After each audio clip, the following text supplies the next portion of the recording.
In this video, I'm going to show you how to make a glide tessellation. If we look at this example from Escher of these birds, you notice the white birds are the shape that underlies them as a triangle. So we have like three triangles going this way, which would be the same as in this schematic, these three triangles. Now, if you notice, the way they're lined up is, it's almost like it's not exactly in his case, but if you think about it, it's the midpoint of one triangle is going up to the vertex to the other, and that gives you how you're going to translate these triangles to move them over. Then the birds are moving in the opposite direction, so the blue birds are three triangles moving in this direction, and then three triangles moving this way is the white bird. So this kind of shows this middle part of the Escher. Now, a couple things that are going to happen is, in order to turn the birds around, there's two ways of doing it. One way is to take these three triangles and reflect them. If you do that, you can do that, but it's a little bit more limiting. So the method we're going to use is take these three triangles and rotate them around. So we're going to rotate them around so that they're facing this way, and then translate them so that they fit. Okay? Let's get started on doing the actual tessellation. So the basic shape that we're going to use is a equilateral triangle, so you can either construct one or make one yourself. So let's say, so this is my basic shape I'm going to start with.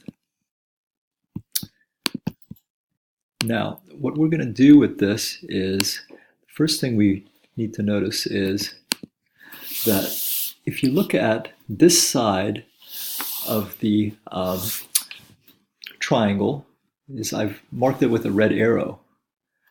Later, that red side is going to have to match up with the red sides facing the opposite direction. It's almost like these triangles are back to back. And in order to fit, basically what has to happen is that the right side of the triangle, of the side, has to match up with the left side. So basically they have to be, like the top part needs to fit into the bottom part of the other one. So the way we do that, and we've already seen this, this was also true at the back side of the rotation tessellation. So in order to make this work, so let's look at this red piece, and I'm going to make this very simple. You need to construct the midpoint, and then whatever you do leading up to the midpoint has to be rotated 180 degrees to match the other side. So let's look at that this way. So I'm going to go here. I'm going to make this extremely simple. So again, you'll make this much more complicated for yourself. So here, I'm going to take this shape. So this is the red part.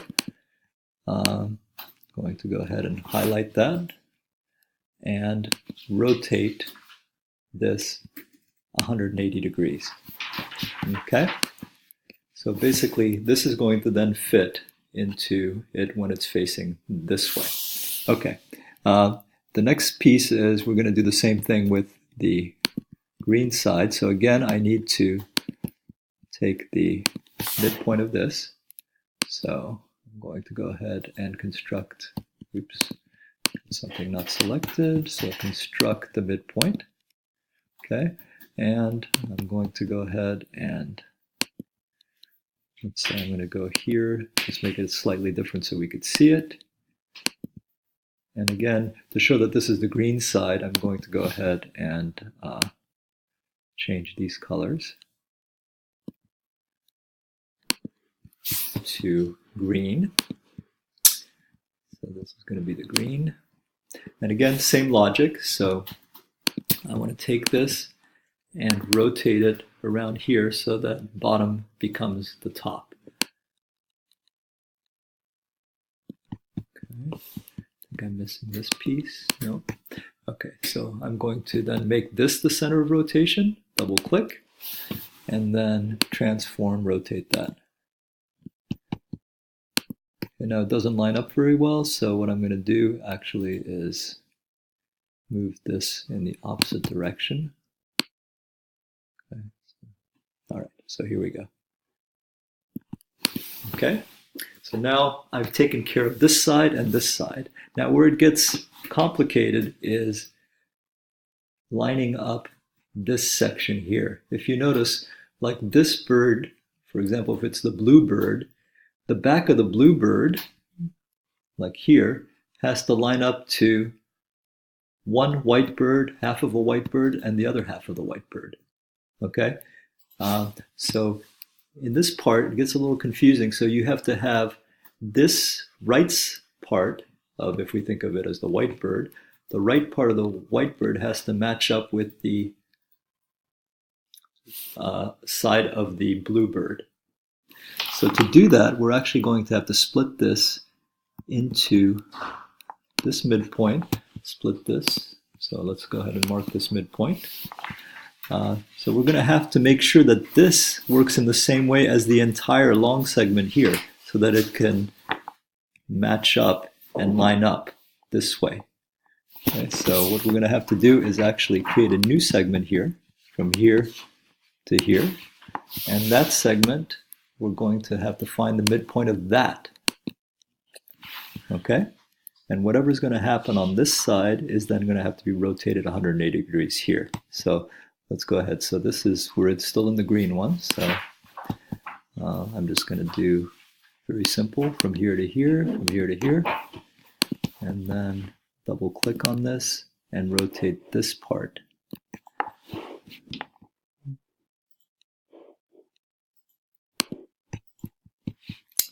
(180 degrees). Okay, so now I've got these parts are going to line up, and I have to do the same thing for the other side. So I'm going to make this the red piece. So let's go ahead and change this color to red. Again, I'm going to do the midpoint, construct the midpoint, and then whatever's happening, I'm just going to do something slightly different. So I go here, out a little bit further, here. Okay. So now in this case, again, same idea. I need these two overlapping pieces to fit into each other. So I'm going to make this the center of rotation, select these 3 points, and then transform, rotate that 180 degrees. Okay, so now I have my shape that I can use. So what I'm going to do now is hide all the original triangle. So hide those segments. So now I've got my shape. Actually, I have one more line here. So let's hide that. Okay, now what we would do is you would like fill this in, maybe add some markings, but I'm going to do that without recording so we don't waste time. Now the easiest way to tile this, so here's my little shape. Obviously I didn't even make it look that great, but the idea is if you actually do a set of 2 birds, then you can use that unit and just copy that over and over. So that's probably the easiest way. So to get the 2 birds, first we have to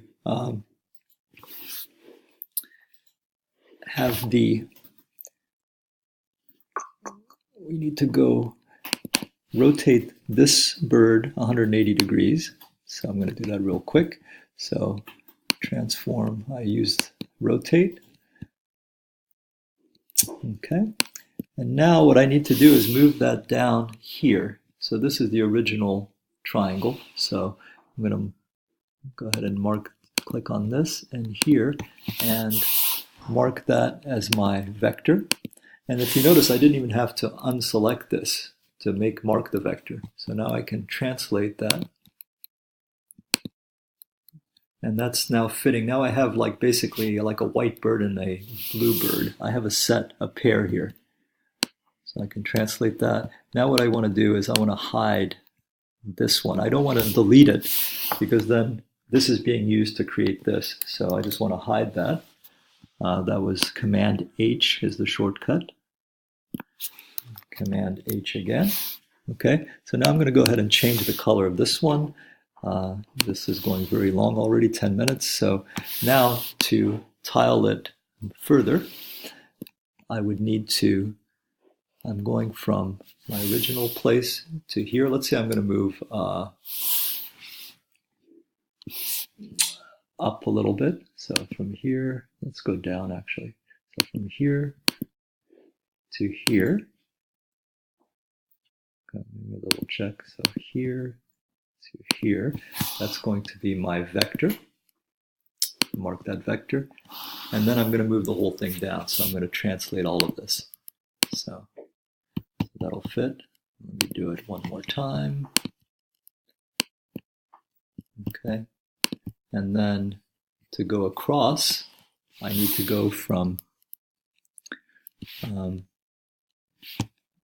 I need to go across this way. So I need to find the midpoint.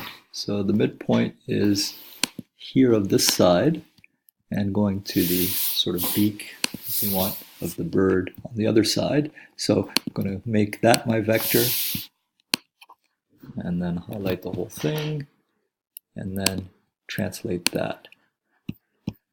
Okay, so I can do that once, twice, and 3 times is good enough. And you can see how I've created things moving this way and things moving back that way.